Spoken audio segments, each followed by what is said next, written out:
Good afternoon. My name is Edson Jean Baptiste, and my hostile social issue speech topic of the day is justification of the death penalty.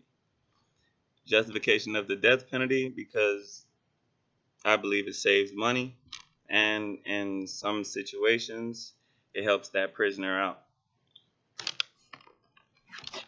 And my audience for the day.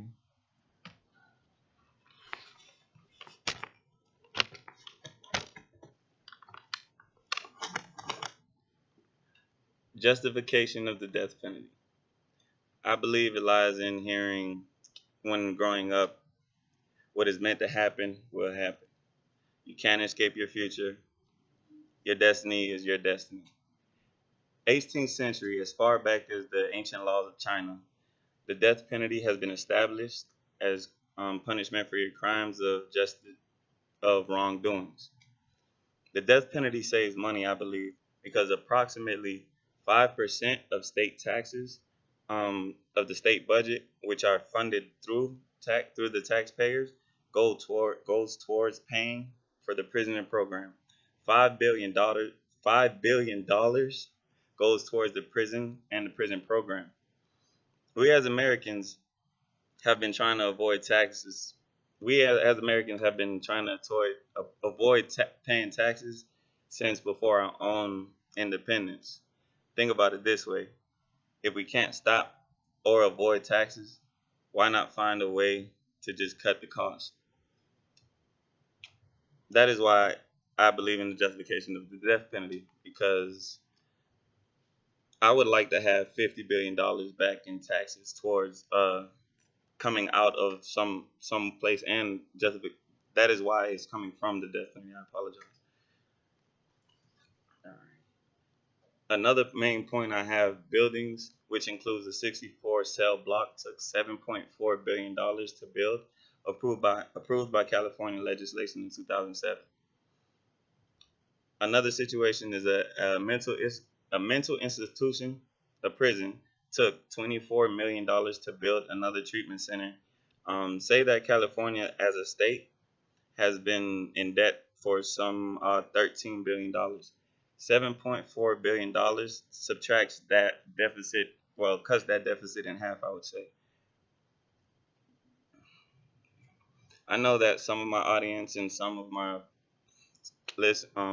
people listening to this video believe that the death penalty is unjustified, and that the death penalty is unlawful towards another human, like is inhumane.